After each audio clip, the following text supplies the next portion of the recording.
Muy buenos días a todos mis amigos y hermanos que nos acompañan permanentemente en este ciclo maravilloso de la palabra. Amar la palabra, aprender la palabra y vivir la palabra. Su hermano Pastor Roberto Alfaro les saluda. Gracias a todos quienes nos acompañan a través de radiogenesis.tv y quienes están presentes también a través de Vivo para Cristo TV allí en Suecia, Estocolmo y para toda Europa. Ustedes bienvenidos. Vamos pues a la continuación. Terminamos nuestro primer ciclo en el libro de Bereshit, toda la historia apasionante desde la creación, pasando por el diluvio, la historia de Noé, sus hijos, entrando al tiempo de los patriarcas, Abraham, Isaac y Jacob, y por supuesto toda la vida apasionante de este hombre maravilloso llamado José, de quien hasta el punto del capítulo 50 encontramos y José muere a los 110 años de vida. Pero no es que cerremos propiamente un ciclo, porque evidentemente Génesis a Éxodo es más que cerrar un ciclo, es la continuación de Génesis. Ahora vamos a nuestro segundo ciclo en el libro de Éxodo, el libro de Shemot. Éxodo, la palabra Éxodo propiamente significa salida. Así es que es interesante notar que tanto Génesis como Éxodo, Levítico, Números y Deuteronomio, todos tienen un autor escrito. El autor de la escritura es, por supuesto, Moisés, quien aparece ahora aquí precisamente en la historia del libro de Éxodo. En el capítulo 24, verso 4, si usted me acompaña un momento, por favor. En el libro de Éxodo, capítulo 24, verso 4, dice la palabra: y Moisés escribió todas las palabras de Yahweh, y levantándose de mañana edificó un altar al pie del monte y 12 columnas según las 12 tribus de Israel. Así es que acompáñeme por favor al libro de Éxodo. Vamos al capítulo 1, verso 1, y damos comienzo a esta segunda jornada de nuestro estudio bíblico devocional. Hay una pregunta importante en toda esta historia. ¿Por qué razón Dios, el Padre Eterno, que ama, que permitió de un grupo de 70 personas que entraron con Jacob en Egipto, y que veremos un poco más adelante, dice 600,000 posteriormente, ¿por qué razón Dios permitió que este pueblo, esta nación ahora, sean pasados por este tiempo de esclavitud? Esa es la pregunta más importante con la que damos comienzo a nuestro estudio bíblico de Éxodo. ¿Por qué razón Dios permitió la esclavitud de su pueblo? Y por supuesto la Biblia nos da la respuesta. Capítulo 1 dice, verso 1, estos son los nombres de los hijos de Israel que entraron en Egipto con Jacob. Cada uno entró con su familia y mencionamos sus nombres desde el primogénito en adelante: Rubén, Simeón, Leví, Judá, Isaacar, Zabulón, Benjamín, Dan, Neftalí, Gad y Aser. Hasta aquí 11. 11 nombres de los que serán ahora las 12, los que conformarán las tribus de Israel. ¿Por qué? Porque el verso 5 nos dice, y todas las personas que le nacieron a Jacob fueron 70. Ya lo vimos en Génesis, ahora lo resaltamos en Éxodo. Y José estaba en Egipto. Es decir, estando José en Egipto, ahora completamos las 12 tribus. Y murió José y todos sus hermanos y toda aquella generación. Muy importante, toda esta generación de José y los 11 anteriores que hemos mencionado, dice el texto, todos murieron. Toda esa generación murió. Por lo tanto, ahora vemos que ¿quiénes quedan? Los hijos y por supuesto incluso ya los nietos y por supuesto incluso ya los bisnietos. Porque recordemos, por ejemplo, que en el caso de Judá, cuando él llegó a Egipto ya tenía hijos y aún nietos. Ahora bien, y murió José y toda aquella generación. Y los hijos de Israel fructificaron y se multiplicaron y fueron aumentados y fortalecidos en extremo. Yo quiero pedirle, por favor, que en este primer texto de Éxodo capítulo 1, verso 7, subraye la expresión en extremo. El pueblo, este pueblo que vamos a ver que ahora ya no son un grupo de personas, emigrantes, que procuraban establecerse de manera temporal. Recuerden que el pueblo de Israel vino a habitar en el territorio de Egipto por una circunstancia propia de la hambruna que había en el lugar. Y recordemos que la expresión de ellos es: nosotros venimos de manera temporal, vamos a estar en esta tierra de manera temporal, no venimos a habitar en ella, venimos como transeúntes, entre tanto se soluciona este problema de la hambruna. Sin embargo, vemos cómo en el verso 7 dice: y los hijos de Israel fructificaron y se multiplicaron y fueron aumentados y fortalecidos en extremo. En extremo, aquí hay una palabra que es importante, o sea, no es solamente que fueron bendecidos y prosperados, sino que dice la palabra en extremo, y aquí en extremo nos está indicando grandemente.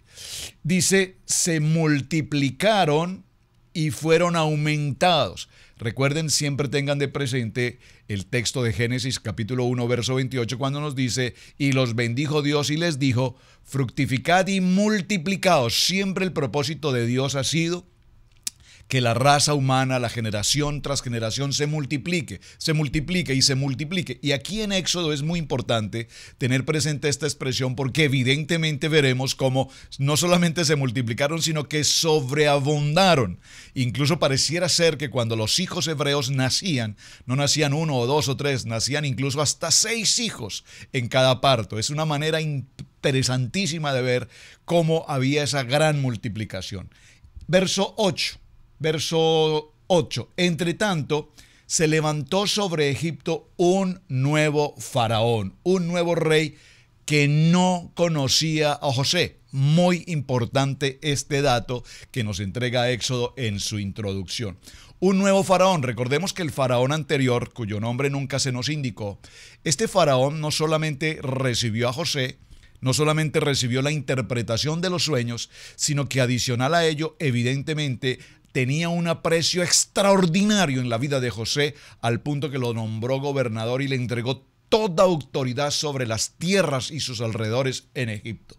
Sin embargo, después de la muerte de José, aunque el pueblo de Israel empezó a crecer y a multiplicarse y a ser prosperados grandemente, ahora hay un nuevo rey, hay un nuevo faraón que no conocía de ninguna manera a José, y dijo a su pueblo: he aquí, el pueblo de los hijos de Israel es mayor y más fuerte que nosotros. ¿En qué momento estos 70 llegaron a convertirse en un pueblo mayor que el pueblo egipcio? Y dice, y aún más fuertes que nosotros. Es decir, que ahora el faraón ve al pueblo de Israel no solamente en mayor número, sino que además ahora los ve como un potencial enemigo, toda vez que son muy fuertes, más fuertes que nosotros, dice esa palabra. Muy bien. Interesante notar entonces, mis amados hermanos, en esta introducción, verso 9, he aquí que el pueblo de los hijos de Israel es mayor y más fuerte que nosotros. El transcurso de este estudio de Éxodo nos va a llevar a lo largo de 40 capítulos. ¿Con cuántos capítulos cerramos Bereshit? Con 50. Éxodo nos va a hablar de toda esta historia del pueblo de Israel, ahora la nación de Israel, a través del desierto, saliendo de Egipto. Vamos a encontrar los aspectos más importantes de los mandamientos y toda la historia apasionante en la vida de Moisés. Pero también es importante recordar que estos 40 capítulos que nos van a acompañar a partir del día de hoy están repartidos también a lo largo de 1213 versículos. De tal manera que nuestro estudio del libro de Éxodo lo vamos a repartir en 5 partes de la siguiente manera. Dentro de los capítulos del capítulo 1 al capítulo 15, hablaremos en primer lugar de la historia de lo que fue el pueblo de Israel, la manera como fue entrado en opresión, en esclavitud, pero a su vez de toda la estrategia que Dios permitió para entrar al proceso de ser libres. Muy importante.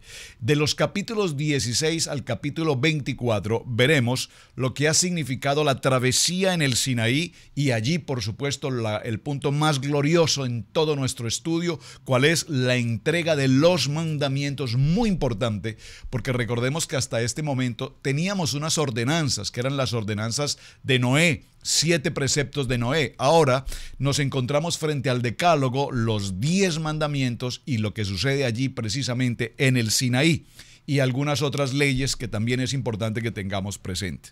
Del capítulo 25 al capítulo 31 veremos un modelo importantísimo respecto de lo que significa la construcción del tabernáculo. Esto es extremadamente importante porque no solamente tendremos las medidas, las formas, los diseños, los colores, los utensilios, las herramientas, todo lo que Dios ilustra y determina para que se construya ahora esa casa maravillosa de Dios con nosotros en el tabernáculo.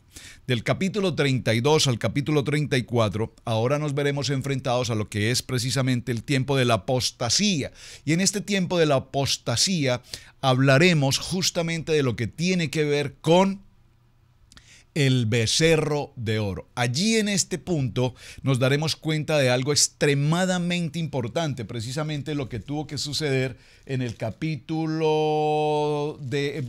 Acompáñeme por un momento, por favor, al libro de Ezequiel. Yo quiero avanzar en esta respuesta. En el libro de Ezequiel, vamos un momento por favor al libro de Ezequiel, en el capítulo 14, libro de Ezequiel, en el capítulo 14, por favor, acompáñame un momento al libro de Ezequiel en el capítulo 14. Pregunta número 1 del estudio bíblico del libro de Éxodo. ¿Por qué razón el pueblo de Israel, pueblo escogido por Dios, pueblo llamado por Dios, establecido por Dios, ahora pasa de su condición de una nación santa a convertirse a un pueblo esclavo, humillado y pasado por todo tipo de circunstancias y de adversidad? La respuesta la vamos a encontrar, repito, cuando lleguemos a los capítulos 32 y 34, hablaremos acerca de todo lo que tiene que ver con el becerro de oro, pero quiero confirmarlo con el libro de Ezequiel. Aquí está la respuesta. Léalo conmigo, Ezequiel capítulo 14. Dice la palabra: vinieron a mí, está hablando el profeta, algunos de los ancianos de Israel, y se sentaron delante de mí. Y vino a mí palabra de Yahweh diciendo: hijo de hombre, estos hombres han puesto sus ídolos en su corazón. Por favor, subraye la expresión ídolos en su corazón. Y han establecido tropiezo de su maldad delante de su rostro.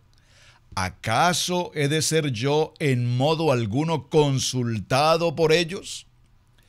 Háblales, por tanto, y diles: así ha dicho Yahweh el Señor: cualquier hombre de la casa de Israel que hubiere puesto sus ídolos en su corazón y establecido el tropiezo de su maldad delante de su rostro, y viniere al profeta, yo, Yahweh, responderé al que viniere conforme a la multitud de sus ídolos, para tomar a la casa de Israel por el corazón, ya que se han apartado de mí todos ellos por sus ídolos. Es decir, que a la pregunta más importante en el libro de Shemot, en el libro de Éxodo, ¿por qué razón la nación de Israel ahora es sometida al proceso de esclavitud? La respuesta la encontramos justamente aquí, la veremos en el capítulo 32 al 34 con la historia del becerro de oro. Es decir, el pueblo de Israel, una vez viene el proceso ya no está José. Recordemos que José siempre se preocupó para que sus hermanos, su familia estuviesen en Gosén, apartados de toda cultura egipcia, de toda idolatría, de todo paganismo de los egipcios. Pero ya no está Jacob, ya no está José. Ahora, ¿quién están? Los hijos, los nietos, los bisnietos. ¿Y qué encontramos en ellos? Encontramos que a lo largo de estos años es evidentemente como su corazón se asimiló. Recuerden que dijimos que la palabra asimilar la vamos a escuchar con mucha frecuencia. Asimilar significa se hicieron iguales, semejantes. Empezaron a tener idolatría en su corazón. Empezaron a tener idolatría de otros dioses, apartándose del Dios eterno que los había llevado en todo este proceso. Por lo tanto, Dios en su justicia santa, por supuesto, determina que ahora este pueblo que ha dañado su corazón asimilándose al pueblo egipto en idolatría, en paganismo, pues va a pagar una consecuencia por esta situación.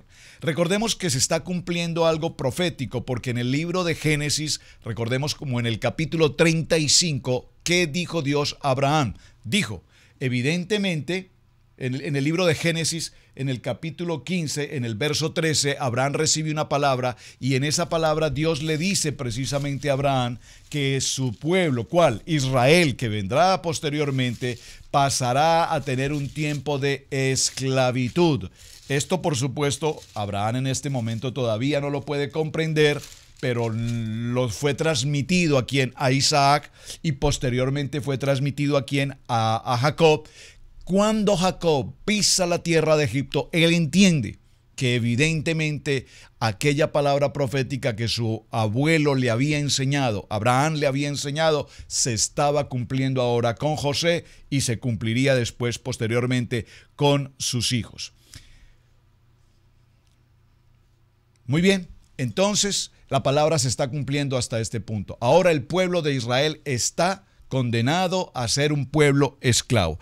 Y finalmente, en nuestro avance del libro de Éxodo, llegaremos a los capítulos 35 y 40, en lo que ahora será el cierre de oro para nuestro estudio bíblico de Éxodo, y es propiamente la construcción de lo que es evidentemente el tabernáculo. Así es que cuando nosotros vemos en esta historia que tenemos ahora presente en el libro de Éxodo, quiero que resaltemos ya en nuestro primer capítulo, en la introducción que estamos desarrollando hoy, cómo todo este pueblo empezó a crecer de manera extraordinaria. Por lo tanto, el nuevo rey, el nuevo faraón, empieza a determinar ordenanzas. Estas ordenanzas tenían como propósito, ¿cuál? El evitar el crecimiento del pueblo de Israel, para lo cual lo que hizo fue empezar precisamente a esclavizarlos, a forzarlos, a maltratarlos, a exigirles trabajo duro, trabajo rudo, y al ver que todas estas cosas no funcionan, entonces decide, y vamos a llegar a este punto, llamar a las parteras para que ahora ellas sean las encargadas de matar a los niños que nazcan varones, de tal manera que la condición de semilla no continúe. Entonces pusieron sobre ellos comisarios de tributos que los molestasen con sus cargas. Aquí hay algo muy importante, con sus cargas. Empezaron el pueblo de Israel, que venía de vivir una vida de mucha comodidad a través de José, ahora se convierte en un pueblo esclavo y pasan a llevar muchas cargas. Por eso la palabra es tan preciosa cuando nos dice, todos los que estáis cargados y cansados, venid a mí, dice el Mesías. Amén. Ahora dice, y les colocaron cargas y edificaron para Faraón las ciudades de almacenaje de Pitón y Ramesés. Estas dos ciudades quedaban una a la par de la otra, justo desde el punto de vista de Gosén, donde habitaba inicialmente el pueblo de Israel. Pero en cuanto más los oprimían, dice el texto en el verso 12, tanto más se multiplicaban y crecían, de manera que los egipcios temían a los hijos de Israel. ¡Qué interesante! Entre más esclavitud había, entre más opresión se daba, el pueblo de Israel con mayor fuerza se multiplicaba. ¡Qué importante esta historia! Y los egipcios hicieron servir a los hijos de Israel con dureza, y amargaron su vida con dura servidumbre en hacer barro y ladrillo, y en toda labor del campo y en todo servicio al cual se obligaban con rigor.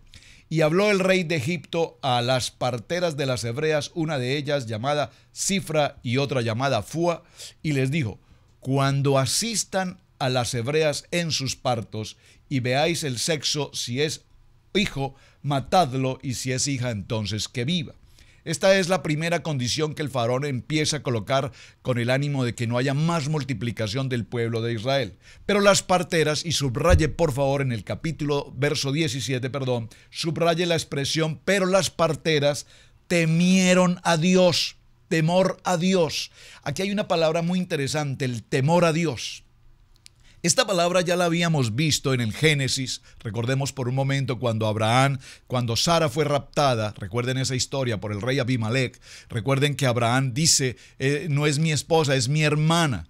Y luego cuando se conoce la verdad, el rey le pregunta, ¿por qué dijiste que es tu hermana? ¿Por qué no dijiste que era tu esposa?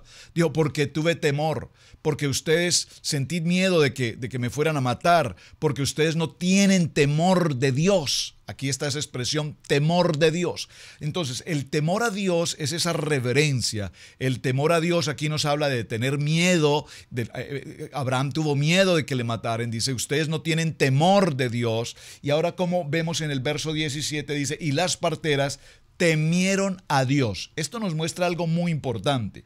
Las parteras conocían de Dios. Por supuesto, tenían temor, honra, respeto a Dios. Y no hicieron como les mandó el rey de Egipto, sino que preservaron la vida de los niños. Y el rey de Egipto hizo llamar a las parteras y les dijo, ¿por qué habéis hecho esto, que habéis preservado la vida de los niños?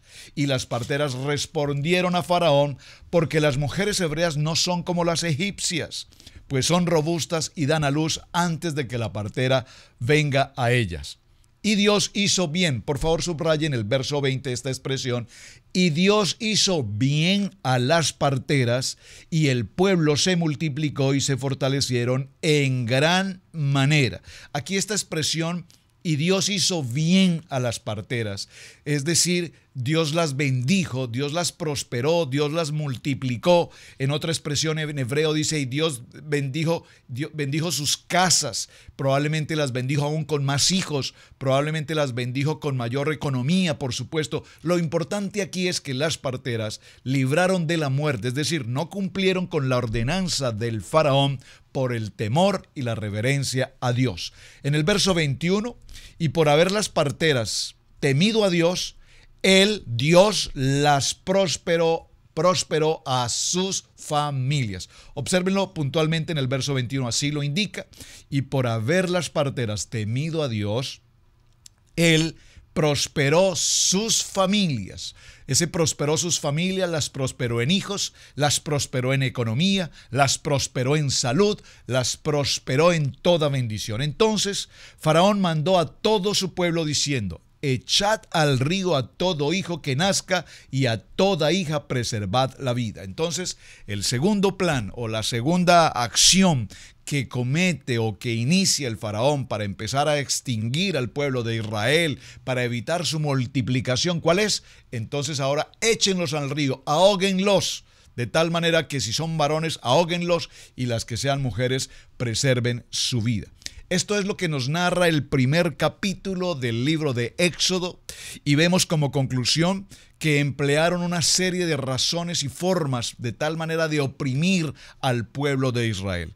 Colocaron comisarios para los tributos, les colocaron cargas extremadamente pesadas, les oprimían, les azotaban, les trataban con dureza, amargaban sus vidas de toda forma posible, los amenazaban con rigor, les obligaron a construir ciudades trabajando horas y horas y horas construyendo, preparando los ladrillos, etcétera, y por supuesto fue la manera que se utilizó para que de esta forma el pueblo dejase de reproducirse. Sin embargo, el pueblo de Israel continuaba multiplicándose en gran manera, y esto lo quiero resaltar, que es muy importante que lo resaltemos, porque ahora veremos cómo en el desarrollo de Éxodo, en la medida que hablemos del exilio, en la medida que hablemos de la esclavitud y en la medida que hablemos de la salida, cuando aparece ahora mismo en el capítulo 2 el Moisés salvado de las aguas, entonces veremos cuán importante es este efecto de la multiplicación. En el libro de Mateo, en el capítulo 11 y en el verso 28, viene una palabra que aplica muy bien a lo que estamos viendo en el primer proceso de Éxodo, capítulo 1. Dice la palabra, venid a mí todos los que estáis cansados, los que estáis cargados, y yo os haré descansar. ¿Por qué quise cerrar esta primera jornada de Éxodo con este texto de Mateo capítulo 11, verso 28? Porque evidentemente todo lo que veamos ahora en este proceso de Éxodo tipifica absolutamente a un pueblo en esclavitud, a un pueblo en idolatría, a un pueblo en paganismo, es decir, tipifica tu vida, tipifica mi vida en algún momento de nuestra vida, tipifica el mundo en el tiempo de hoy. Un mundo en afanes, un mundo en cargas, un mundo totalmente apartado de los propósitos y el llamamiento de Dios, un mundo posiblemente muy, pero muy lejos de la palabra, de tal manera que tenemos a un mundo conflictivo en doctrinas, en religiones, en creencias, pero muy apartados del verdadero precepto de la palabra. De tal manera que lo que vamos a ver en Éxodo, repito, tiene que ver con lo que estamos viviendo hoy. La idolatría, uno de los factores más impresionantes que conllevaron al pueblo de Israel a pasar por este tiempo de la esclavitud. Número 1. Y número 2, porque va a tipificar ahora en el capítulo 2 el nacimiento de un joven, de una historia muy interesante. Y permítame dejar la introducción para el tema del día de mañana. El primer verso del capítulo 2 nos dice: un varón de la familia de Leví. Preste mucha atención a este texto. Un varón de la familia de Leví tomó por mujer a una hija de Leví. Recuerden quién fue Leví. Recuerden que tenemos a Jacob y Lea. De los hijos de Lea y Jacob tenemos a Rubén, a Simeón y a Leví. Recordemos qué pasó con Leví. Pero muy importante ahora en esta generación de los hijos de Leví, porque realmente los hijos de Leví se convertirán ahora en estos levitas, y será muy importante que tengamos muy de cerca a esta tribu, de las 12 tribus, a la tribu de Leví. Un varón de la familia de Leví, un varón de la tribu de Leví, que para su nombre vamos a decirlo es Amram, tomó por esposa a una de las hijas de Leví, es decir, a una hija directa de Leví, que es ¿quién? Jocabet. Y concibió y dio a luz un hijo, y viéndole que era hermoso. Aquí esa expresión hermoso, en la traducción que tenemos a nuestro español, pues podemos identificar, era un niño muy agraciado, muy bonito, muy bello, hermoso, dice la palabra. Pero evidentemente era un niño muy particular, algo grande, algo especial había en este niño. Su semblante era un niño de luz, un niño de brillantez. Aquí la Biblia lo traduce como hermoso. Y le tuvo escondido por 3 meses. Recuerden que aquí vemos cómo Moisés nace en Egipto. Nace en Egipto en un momento de opresión, de esclavitud, en un momento en que el rey había ordenado la muerte de todo niño varón. Por lo tanto, Amram y Jocabet ahora deben preparar toda una estrategia, de tal manera que este niño, que cuando lo vieron sabían que no era un niño normalmente o común, era algo especial. Bueno, todo niño en su nacimiento es especial, por supuesto, pero había algo especial en la vida de este niño. Por lo tanto, lo escondieron durante 3 meses. Vamos a dejarlo hasta este punto, porque aquí empieza entonces nuestra historia apasionante del libro de Éxodo, y usted, estoy seguro que ha visto no solamente las películas, sino que ha leído estos textos, y nos vamos a introducir en ese formato, en esta narrativa, viviendo la experiencia del pueblo de Israel y, por supuesto, la experiencia de Moisés, que ahora, bueno, hasta este momento no está el nombre, porque observen que el nombre de Moisés, en la traducción nuestra lo tenemos, por supuesto, traducido. El nombre, ¿quién dio el nombre de Moisés? Vamos a dejarlo mejor como tarea, ¿les parece? Primera tarea de nuestro ciclo de Éxodo. ¿Quién fue la persona que dio el nombre a Moisés? ¿Jocabet? ¿Amram? ¿Miriam, su hermana? ¿Quién dio el nombre a Moisés? Muy importante, muy importante, muy importante. Mis amados, este ha sido el tiempo de estudio bíblico devocional, primera jornada del libro de Éxodo. Muchísimas gracias por acompañarnos, gracias por sus mensajes, gracias por compartir el video. Bendiciones para todos. Shalom, un muy buen día.